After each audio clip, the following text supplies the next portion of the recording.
So guys welcome back to the channel. और last के video में मैंने बताया था कि मुझे बात सुमित पे करना था, बट बात सचिन पे चली गई। बात तो वो होते होते मुझे तब याद आया कि अरे ये वीडियो तो लंबा हो गया, सचिन के हर डिस्कशन चल रहा है, तो चलो ये कहानी इतनी लंबी हो गई तो उसी पे बात कर लेते हैं। अब हम बात करते हैं सुमित महल पे। सुमित महल को अगर मैं बोलूँ तो सारा जो इस चीज़ को बढ़ावा देना था वो सुमित महल ने किया है। और सुमित महल जो अपने को बहुत क्लीन चिट दे के, बहुत ऑनेस्ट और बहुत सुलझे हुए दिखा रहे हैं। मुझे कहीं से भी नहीं लग रहा है कि वो बहुत सुलझे हुए हैं। उसका एक एक टॉपिक पे फर्स्ट डे से हम यहाँ पे डिस्कशन स्टार्ट करते हैं। तो फर्स्ट डे सचिन ने बताया था कि उनकी बात सुमित महल से हुई। जब वो डिस्टर्ब थे, सुमित महल को कॉल किया, सुमित महल को इन्होंने बताया कि मैं सुसाइड कर लूँगा, मेरा नेहा के साथ ऐसे ऐसे था संबंध। तो सुमित महल ने क्या कहा, ये आप लोगों ने भी सुना होगा। तो सुमित महल ने यही कहा था कि भाई अगर तुझे कुछ प्रॉब्लम है तो तू सोशल मीडिया पे जा और बातें कर। तो ये चीज़ें आप लोगों को नहीं समझ में आ रही है कि वो सुमित महल ने कौन सा गेम खेला यहाँ पे।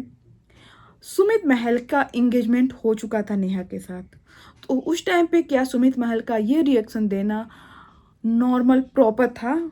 सुमित महल अगर चाहते तो ये भी कह सकते थे कि भाई तू शांति से बैठ, और या फिर भाई तू शांति से बैठ, हम बात करते हैं, थोड़ा टाइम दे, चीज़ों को समझने दे। बातों को बहुत तरह से वो थोड़ा सा बात को टाल सकते थे, बातों को बचा सकते थे। हम ये नहीं कहते कि अगर सुमित महल के सामने ये सारी चीज़ें ओपन हो चुकी थी तो सबसे पहले अगर सचिन से पहले उनको, तो उन्होंने बताया कि सचिन से पहले उनको बातें नहीं पता थी। सचिन से पहले अगर बात नहीं पता थी, सचिन के बोलने पर पता थी, तो सुमित महल को इटसेल्फ उनको भी ये टाइम देना चाहिए थे बात जानने के लिए, किसी और से भी पूछने के लिए। तो उन्होंने तुरंत रिएक्शन कैसे ले लिया कि भाई तुम सोशल मीडिया पे आ, बातें रख।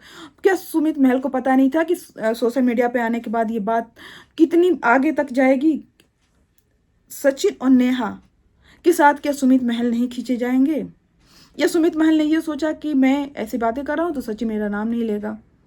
और शायद सुमित महल के ने जैसे सुना, उन्होंने ये दिमाग में एक डिसीजन ले लिया कि मुझे नेहा से शादी नहीं करनी है।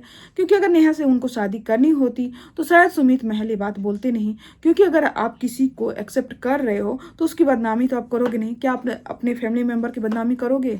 सोशल मीडिया पे आप आके, आपके घर में बहुत लड़ाइयाँ होती होंगी, सबके घर में होती हैं, प्रॉब्लम सब हर घर में होता है। क्या हम सोशल मीडिया पे आके बातें करते हैं? क्योंकि हम अपने घर की बातें सोशल मीडिया पे नहीं बोल सकते। हम आपस में बैठते हैं, डिस्कस करते हैं, इग्नोर करते हैं, सब कुछ करते हैं। तो जब सुमित महल एक्सेप्ट कर रहे थे, उस फैमिली को अपना बना रहे थे, नेहा से शादी कर रहे थे, तो सुमित महल क्यों नेहा के टॉपिक को सोशल मीडिया पे लाना चाह रहे थे? यो कोई सुमित महल से बात पूछे। दूसरी बात कि चलो तुमको नहीं शादी करनी है, तब भी एक लड़की की बदनामी होगी, ये तो तुमको पता था भाई साहब कि सोशल मीडिया पे ये बात आएगी तो नेहा, सचिन से ज़्यादा नेहा की बदनामी होगी। ये हमारे समाज में होता है कि चाहे लड़का कितना भी, पूरा गलती लड़के की हो, क्योंकि यहाँ नेहा से ज़्यादा गलती सचिन की है। मैं बार बार बोलती हूँ, क्योंकि नेहा इमोशनली ब्रेक डाउन थी, बट सचिन की वाइफ थी, फिर भी वो क्यों नेहा के साथ गया? एक तो सचिन क्या बार बार बोलता है, मुझे मेरी वाइफ से 1.5 साल दूर रखा गया। तो क्या सोच रहे थे, एक तरफ तुम उसके साथ रिलेशन में रहो, एक तरफ तुम इसके साथ रिलेशन में रहो? तुम्हारा दर्द तो ये है कि तुम्हारी बीवी से दूर रखा गया। तो बीवी से दूर हुए क्यों? क्योंकि तुम उसके पास गए। फिर भी तुम बोल रहे हो कि मुझे दूर रखा गया, तो तुम ये नहीं कह रहे हो कि मुझसे गलती हुई, तुम ये कह रहे हो मुझे दूर रखा गया। मतलब ये दोनों चीज़ों में शायद आप लोग डिफरेंस समझ में आ रहा होगा कि बंदा ये सीधे सीधे बोल रहा है कि मुझे दोनों से रिलेशन रखना था भाई, लेकिन वो मुझे मेरी वाइफ के साथ रिलेशन रखने नहीं दे रही थी। वाइफ को चिट तुमने किया और ब्लेमिंग किसी और पे कर रहे हो। चलो उसने तो बोला, लेकिन तुमने कौन सा अपनी वाइफ के साथ बड़े अच्छे कर दिए। चलो छोड़ो, अब सुमित महल की बात करते हैं। तो सुमित महल को अगर शादी नहीं भी करनी थी तो सुमित महल इस चीज़ को सोशल मीडिया पे तो नहीं लाना, मतलब सजेस्ट नहीं करना चाहिए था कि सोशल मीडिया पे लेके आओ अपनी बातें मन में नहीं रखो। और उसको बोलने के बाद सुमित महल बहुत दिनों बाद सोशल मीडिया पे आए और वो कैमरे को भी फेस नहीं कर पा रहे थे। सोशल मीडिया पे जिस दिन तुम आए उस दिन तुम्हें बातें रखनी चाहिए थी। बातों को तुम बात करके, तुमको नेहा की फैमिली से बात करके, तुम्हारी फैमिली नेहा की फैमिली से बात करती, शादी नहीं करते, अलग चीज़ है। लेकिन तुम वहाँ पे भी नहीं बोल रहे हो कि जो मेरा डिसीजन होगा वो इस यूट्यूब पे आ जाएगा, आप लोगों को पता चल जाएगा, मैं क्या ही कर सकता हूँ। लेकिन कहीं भी तुम मुझे खड़े तो नहीं दिखे उसके साथ। तो तुम माइंड सेट तो बहुत पहले से कर चुके थे कि तुमको शादी नहीं करनी। तो क्या सुमित महल सिर्फ नेहा के नाम का यूज कर, क्योंकि सुमित महल का देखिए अभी चैनल भी क्रिएट हो गया है और हम इतना मेहनत करते हैं, हमारे उतने सब्सक्राइबर उतने व्यूज नहीं होते जितने सुमित महल के शायद 3 या 4 वीडियोज पे हैं। तो क्या आप नेहा को यूज करके, और आपको भी यूट्यूबर बनना था, सक्सेसफुल यूट्यूबर, शायद उनके चैनल में कुछ ऐसे 60-65 शायद अभी बढ़ भी गए होंगे के सब्सक्राइबर्स हैं। तो क्या सुमित महल को ने नेहा के साथ सिर्फ इसलिए एंगेजमेंट किया कि उनको भी अपना नेम एंड फेम चाहिए था? उनको पता था कि नेहा के मिलियंस में सब्सक्राइबर्स हैं और इसका नाम लो, इससे एंगेजमेंट करो और सक्सेस पाओ, क्योंकि ऐसे तो आपको मिलता नहीं, क्योंकि आपने सारे वीडियोज एंगेजमेंट के वीडियोज डाले हैं। आपके 1-2 वीडियोज होंगे, बाकी एंगेजमेंट के वीडियो डाले हैं, नेहा के वीडियो डाले हैं और आपको एक अच्छा नाम मिल भी गया। भाई सुमित महल को जानता कौन था? कोई नहीं जानता था। लेकिन आज की डेट में सुमित महल को लोग जानते हैं, सुमित महल को लोग जानते भी हैं। आज भी अगर शादी नहीं भी हो रही है तभी लोग यही जानते हैं कि सुमित महल है जिसकी शादी नेहा से होने वाली थी, जिसका एंगेजमेंट नेहा से हुआ था। तो नेहा के थ्रू ही लोग जानते थे। तो क्या सुमित महल का ये प्लान था?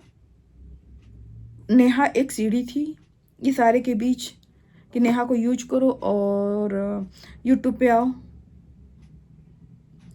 अब मुझे तो सारी चीज़ें ऐसी लगती हैं, कड़ियाँ मिल रही हैं। आप बताइएगा कि आपको क्या लगता है। लेकिन हाँ, ये सोशल मीडिया का गेम खेलना, वीडियो खेलना, लाइव खेलना, ये स्टार्ट तो सुमित महल का सजेशन था। जैसे सचिन हमेशा बोलते हैं ना कि मेरी सुमित महल ने बहुत हेल्प किया। सचिन हमेशा बोलता है अपनी वीडियो में कि सुमित महल ने मेरी बहुत हेल्प किया। तो भाई सुमित महल क्यों तुम्हारी हेल्प किया? जब सुमित महल नेहा के साथ कनेक्ट था, उससे एंगेजमेंट था, तो तुम्हारी हेल्प क्यों किया? तो क्या सुमित महल और सचिन एक दूसरे से मिले हुए थे? ये गुत्थी, सुमित महल वाली गुत्थी तो उलझी हुई है। ये जो कर रहे हैं वो तो ठीक है, वो दिखा रहे हैं, एक दूसरे को चिढ़ा रहे हैं। आज नेहा का भी वीडियो, कल सचिन की शादी थी ना, कल का नेहा का भी एक लाइव आया है उनके चैनल पे। मैंने वो लाइव बहुत तो नहीं देखा है, बट हाँ थोड़ा सा बस देखा कि उनके भाई बोल रहे हैं कि हाँ मैं अपनी बहन के साथ हमेशा रहूँगा। तो भाई वो ठीक है, आप रहोगे, वो तो आपका रहना भी चाहिए। लेकिन वही है कि ये भी बोल रही था कि अभी समय हमारा नहीं है, फिर समय आएगा। समय वास्तव में समय सबका आता है, बस याद रखिए कि उस समय को आप कैसे यूज कर रहे हो। अगर गलत तरीके से यूज करोगे तो फिर समय आपको ऐसे ही समय दिखाएगा, ठीक है ना। इसीलिए कहा जाता है जो समय होता है ना, जो टाइम होता है बहुत इंपॉर्टेंट होता है। उस टाइम को आपने कैसे यूज किया, ठीक है। आज जैसे मैं बोलूँ कि सचिन की फैमिली जो कर रही है, मुझे नहीं लग रहा वो समय का बहुत अच्छा उपयोग कर रहे हैं। वो अपने चांस को, जो भी उनको एक चांस मिला है, उस पर वो खेल रहे हैं, ठीक है। और सचिन को तो वास्तव में एक गोल्डन चांस मिल गया है। गलती करने के बावजूद भी जो उनके साथ हो रहा है, उन गलती भी की है और उनको कुछ भी नहीं प्रॉब्लम हुआ। तो ये शायद हमारे समाज का ये है कि पुरुष गलती करे तो लोग ये देखते हैं कि अरे बोलो नहीं, उसको बुरा लगेगा। औरत गलती करे तो इतना बोल दो कि वो, मतलब इतना बोल दो, इतना कर दो कि लोग ऐसे ट्रीट करते हैं कि तुमको जीने का कोई अधिकार नहीं है। हमारे समाज का ये जो बिहेवियर है ना, बिल्कुल भी मुझे अच्छा नहीं लगता है। खैर चलिए, यहाँ बात सुमित महल पे हो रही है। सुमित महल पे मुझे लग रहा है कि डिस्कशन करना बहुत इंपॉर्टेंट है, क्योंकि भाई साहब चुप रह के जो गेम खेल रहे हैं, ये गुत्थी जो है ना क्रिटिकल लग रही है मुझे। तो चलिए अपने कमेंट बताइएगा, फिर मिलते हैं नेक्स्ट वीडियो में। Till then bye bye.